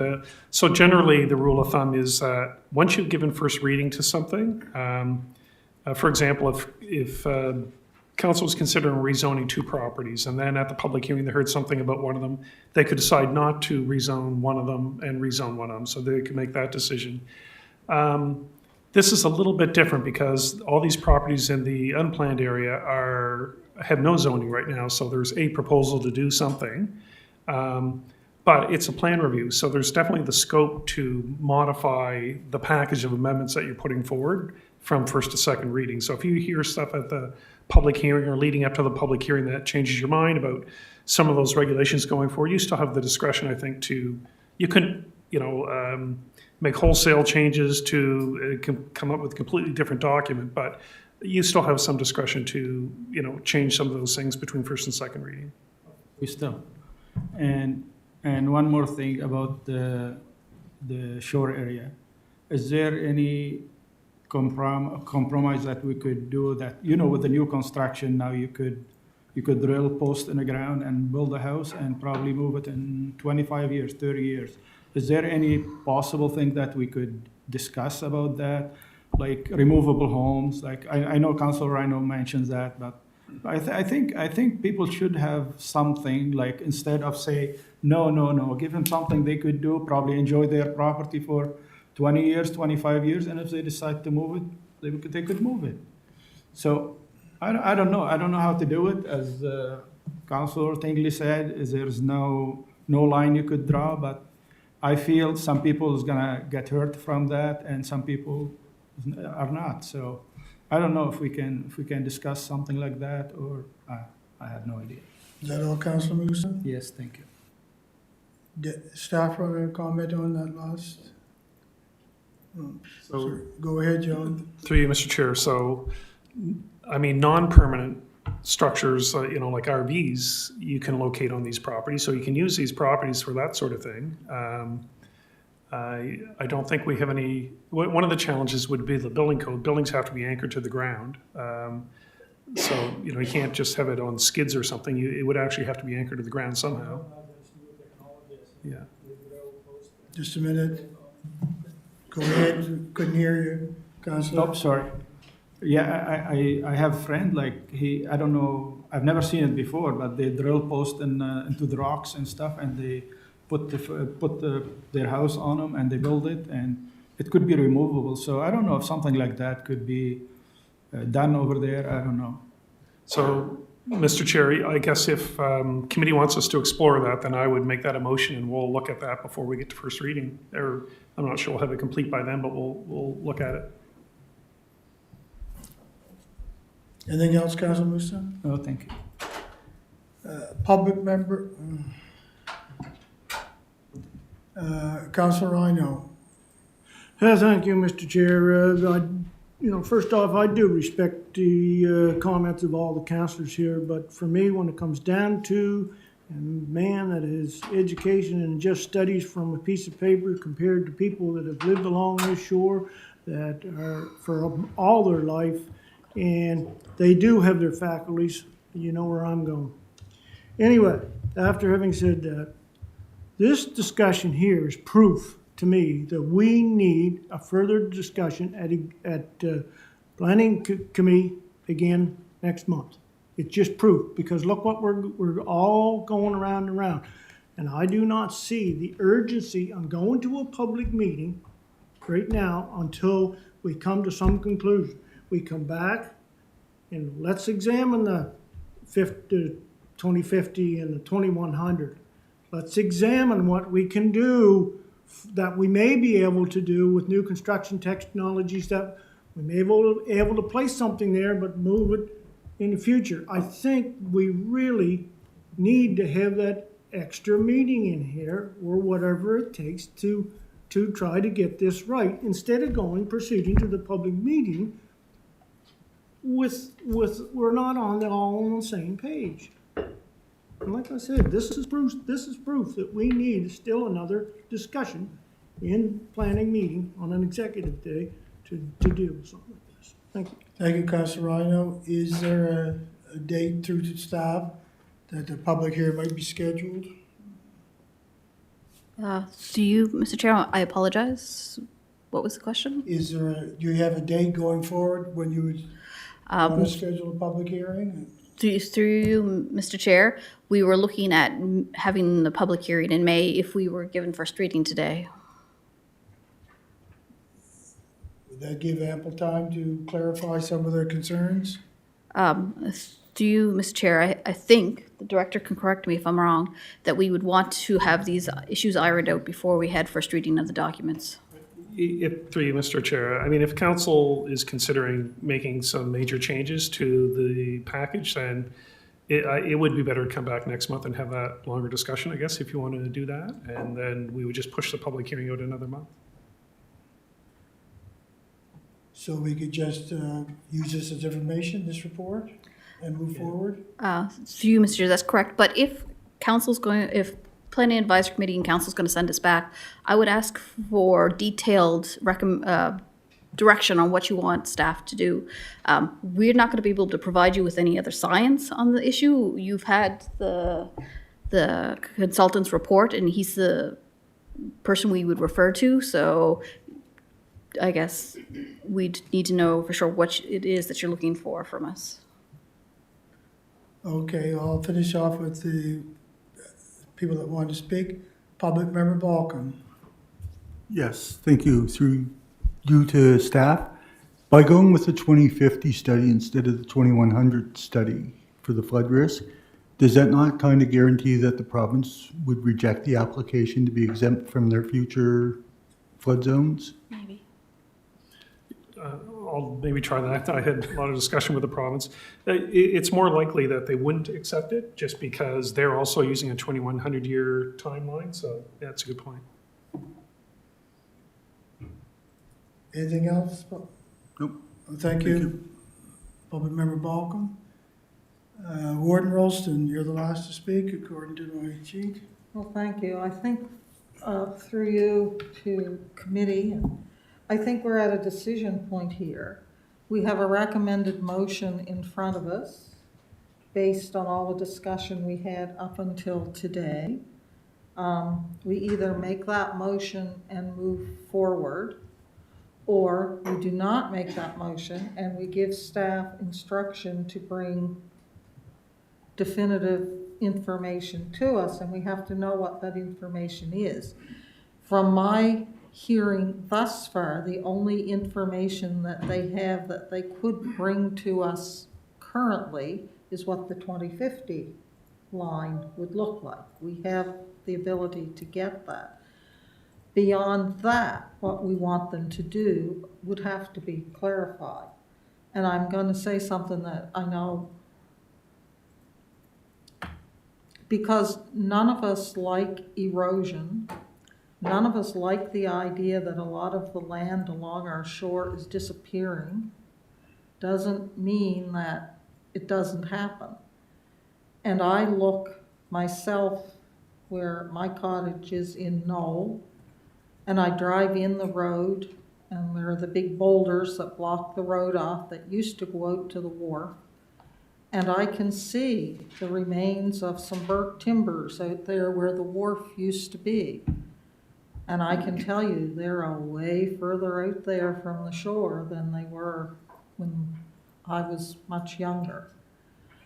I watch my road every year because we have grave concern about being able to get in that road because we're below double digits in the feet from where it's eroded to the road, and we're in a position that that land that's eroding belongs to a third party. So those of us concerned about the road don't have the ability to rock that land to prevent it from eroding further. It's a kind of a catch-22 situation. And I'm sure that's not the only place that there are issues like that happening. Erosion certainly does concern me, and I'm sure it concerns all property owners. I'm really struggling with this one because if we don't do it, the provincial government is going to do it. And if they're just going to say, well, the average distance from the shore, we think that, and are they going to use the old property lines that are already, the land is already gone? Or are they going to redraw the property lines as to where the shoreline is now?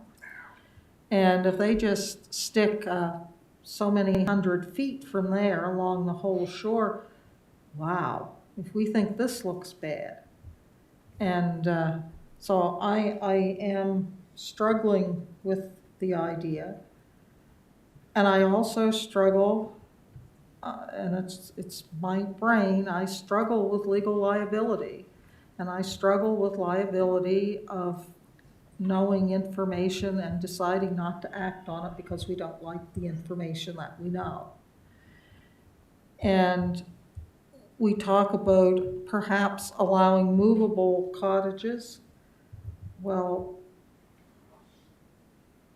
I just, you know, there are going to be folks that are going to build something that won't be able to afford to move it when the time comes, because it's not cheap to move a building.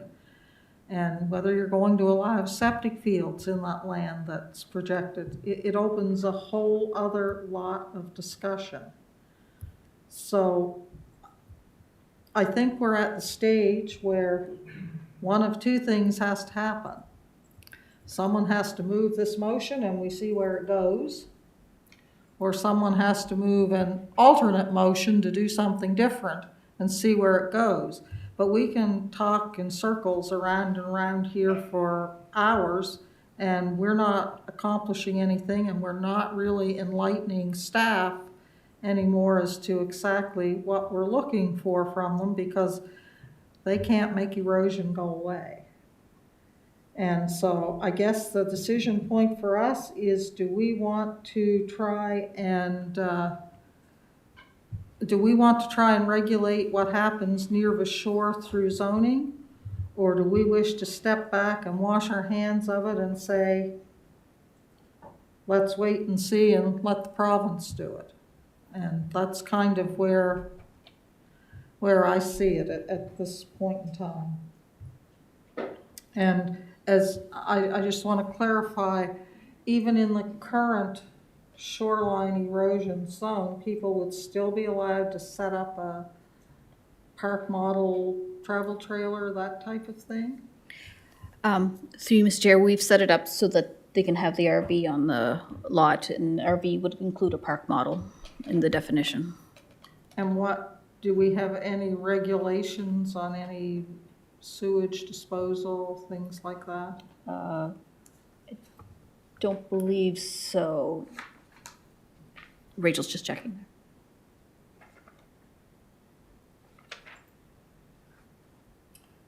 No, there are no regulations about septics. It just says that if they're permitted by the underlying zone, then recreation vehicles are permitted, and that's it. So theoretically, if someone wanted to install a holding tank there for a cottage property, and many cottage properties have holding tanks, not full septic fields, and they have to be pumped every so often, that would be allowed in this zone? It doesn't regulate it, so it would be allowed. Okay. So I guess from my 2 cents worth, folks, we're either going to move this motion and pass it or defeat it or defer it, or we're going to move a different motion and pass it or defeat it or defer it.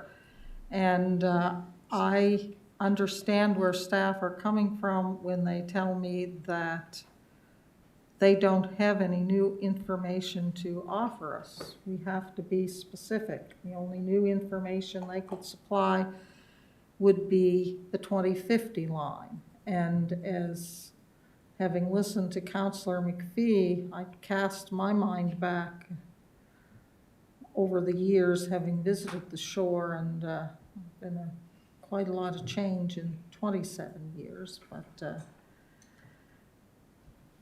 anyway, God bless the provincial government for telling us we had to do zoning in the unzoned area. It was a gift. Unfortunately, I think we're beyond our time in returning it to sender. Yeah, it's a tough one. Is that all, Madam Warden? I would just remind folks that currently there's nothing, and never has been anything in place along there. And I guess one of my biggest concerns remains the fact that we've let the genie out of the bottle, so to say. We've done the study. We've received the information. We've publicized the study. And I haven't heard anyone say they think the study could be disproven or anything like that. And I too respect the memories of the people who live along the shore. The only issue with that is, no matter how clear their memories are, and there are probably people out there that map the erosion of their property every year and could tell you how much they've lost over the last number of years. But I watched those news highlights too of houses washing into the ocean that had stood there for 50, 60, 70 years, that there was no inkling with folks that one storm could do that much damage in a place. So, thank you. Thank you, Madam Warden. If you look at the screen, staff has made an adjustment to the motion. Councillor Musa, you're next. Anything new? Yeah, thank you. Rachel, as for the property that already existed, if something burned down, are they allowed to rebuild? Yes, they are. They can placement a building Yes, they can replace the building, but it can't be any closer to the coastline than the existing destroyed building. So that's where I find it not right. Because if two lots, one have a building on and one have no building on, how can you justify, like as a councillor of the area, like I feel bad for whoever is gonna represent that area, because if my neighbor house burned down and he can't rebuild, so how come the safety issue doesn't go on this one and go on this one next door? So how can we justify that? Like, I can see it on a lake, if you have existing small building burned down, there's no risk over there for safety for life. But here we have safety for life for this lot, and we don't have safety for life for this lot. So how can we, I don't understand, I cannot get my head around that. Thank you. Mr. Chair, Staff, go ahead, John. through you, I would say that was one of the compromises that was made in the regulations. I don't think they're perfect either, but it's a recognition that somebody already had a major investment in that property and we're letting them replace it.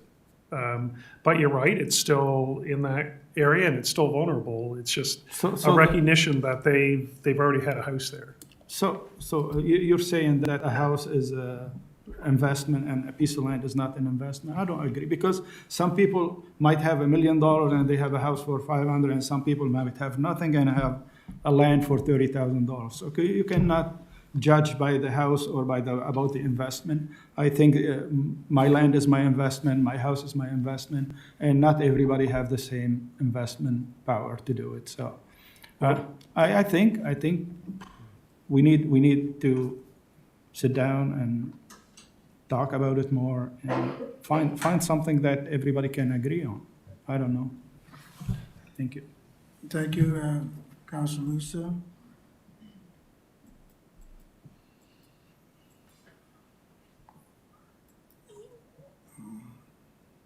This is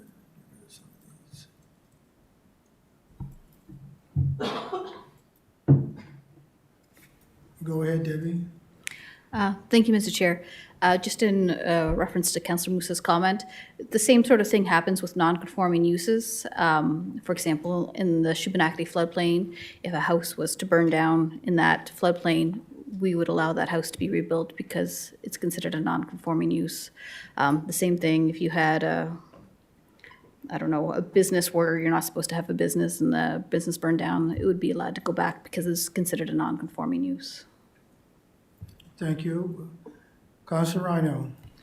I'm going to throw it out there. I don't know where it'll go, but it'll be what it'll be. I move the staff, go back and bring back to a future Planning Advisory Committee meeting. What I'm looking for is the differences, bring back to both the 2050 and 2100 maps for looking at and discussion, and also to come back with ideas or thinking outside the box of what we could do to maximize the pleasure and use of that land that is in the erosion things, that could give the landowners the opportunity to enjoy that land, and because if we don't, it's going to it's going to be a cost to them. So I would make that a motion. It's moved and second. Did staff understand the motion?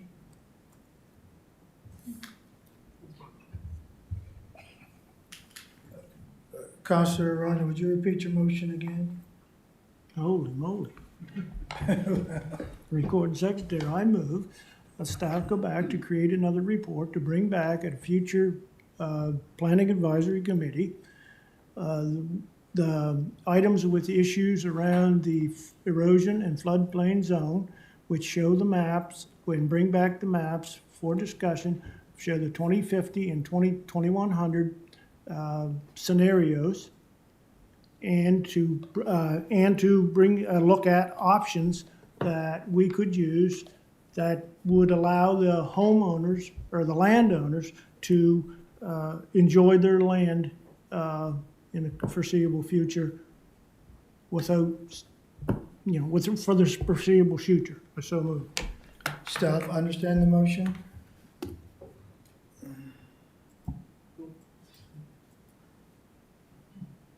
Sorry, Mr. Chair. Yes, I think so. So the idea would be, we'd bring a report back, we would show the two maps for the two flood lines for 2100 and 2050. And the other part of the motion, I understand it, would be to deal with things like non-permanent structures, Yeah. how to enable non-permanent structures. Yes, that would be it, because if I may, Mr. Chair, Go ahead. that would allow usage of their land into the future if somebody wanted to develop something there for overnight stays and would help the tourism industry out and also help the landowner out for use to get financial things from their use of their land. Staff is good? Is councilors good with the motion? Do I all understand? Warden Rolston? Wait a minute, I'll take some off. Thank you, Mr. Chair.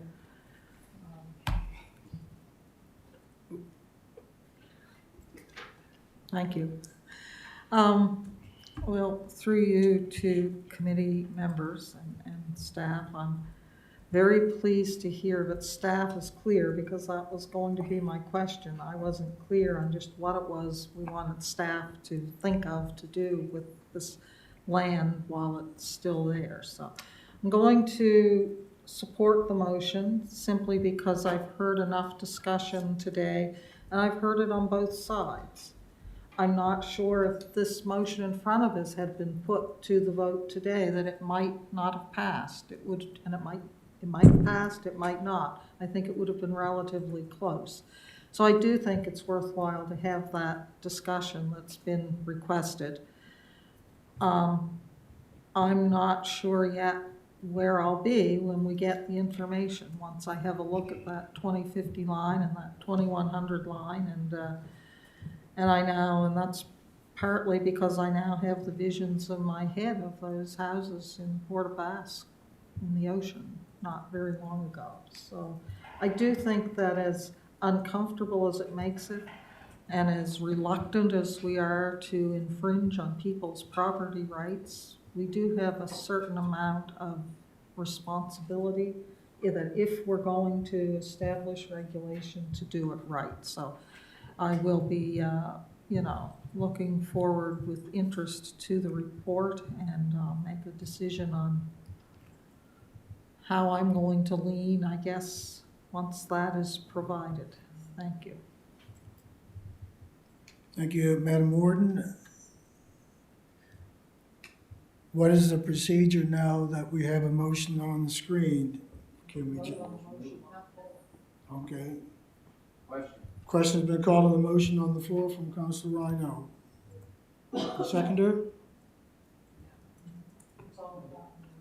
Okay. Let's go to the vote.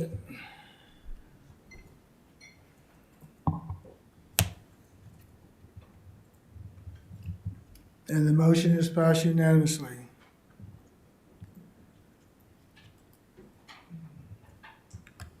Mr. Chair, I have a quick question. Just a minute, bring your mic. Go ahead, Rachel. So I had said that we would bring, or we would provide a map showing the line of 2050. Is it okay to leave that now because it's going to be a report identifying that at the next month? Yeah, we can leave that for now. Okay. Madam Warden. And I understand we're going to have a map with the 2050 line and the 2100 line. Could we have a map that shows them both in different colors on the same map so that we can see the difference? Thank you.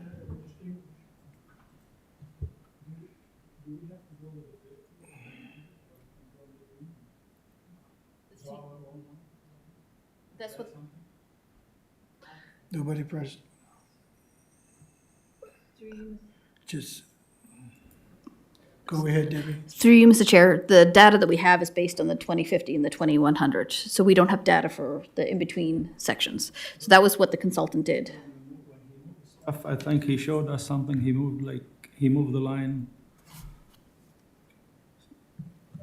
I remember something, I don't know if I'm wrong, but I don't know if anybody remember when he moved the line, everything moved together from the one, from the now till the 50 till the 100, like the line, the whole line moved, like, I still remember that, I don't know.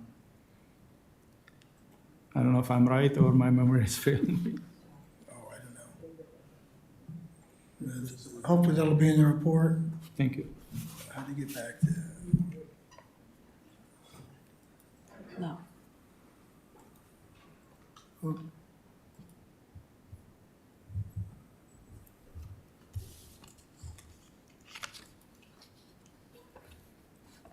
Public Member Balkan.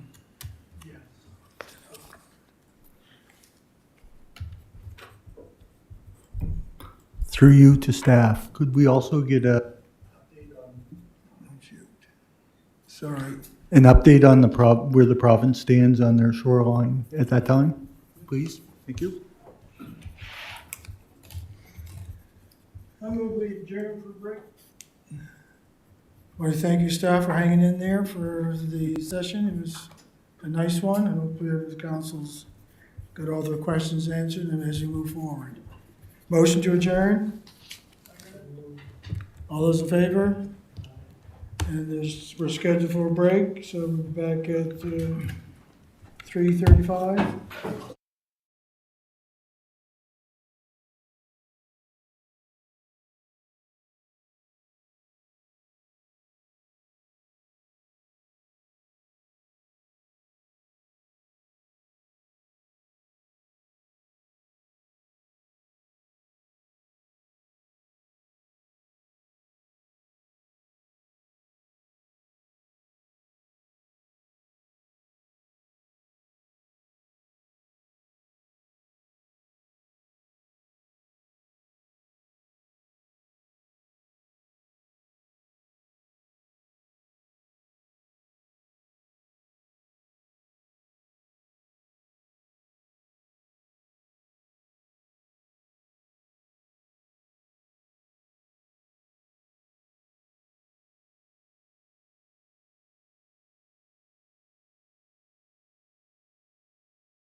Okay, we'll call the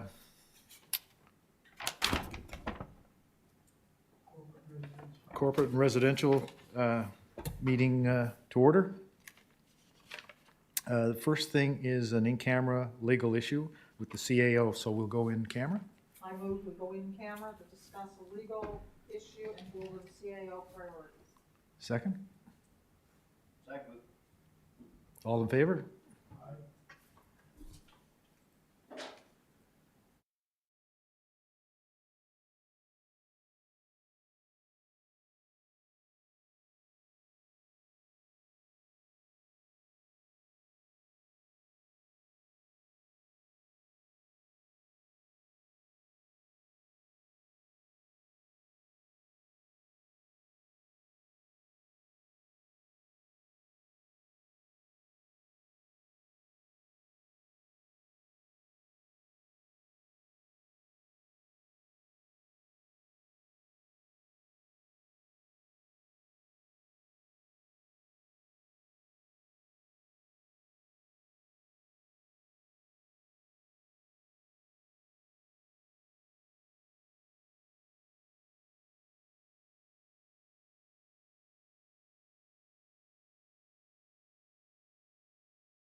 we're back. Okay, we're back. We met in council or camera to discuss a legal issue and CAO priorities. There's no motions coming forward. I'll ask for a motion for adjournment. Second. All in favor? Aye. Okay, so we're going to go into a regular meeting and I'll turn it over to the warden.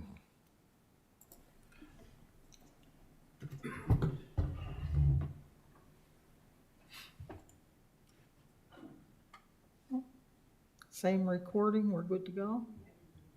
Okay, folks, I would call this meeting of council to order.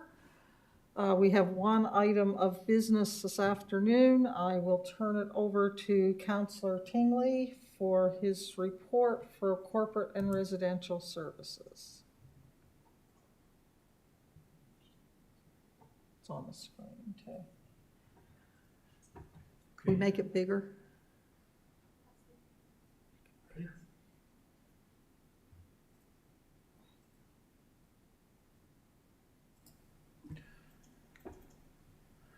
The committee held its regular meeting on March 21st, 2023 in council chambers. The following motion is coming forward as a result of the meeting. Acceptance of donation policy. The acceptance of donation policy address how the municipality accepts and manages donated funds and gifts.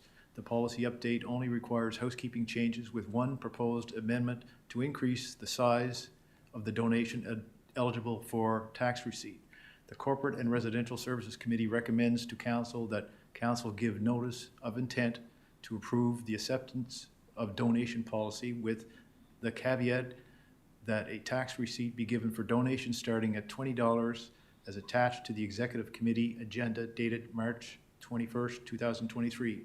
As chair of the committee, I so move. Seconded by Councillor Head. Is there any discussion on the motion? The question's been called. We'll go to the vote.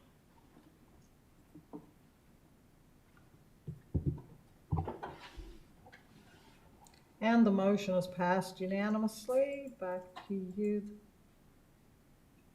Councillor Tingley. As chair of the committee, I move the adoption of this report. Moved and seconded. All those in favor? Aye. Contrary, motion is carried. That concludes the business for council this afternoon. I would be looking for a motion to adjourn. Second. Moved by Councillor Rhino, seconded by Councillor Green. All those in favor? Aye. Contrary, motion is carried. Thank you very much, ladies and gentlemen. We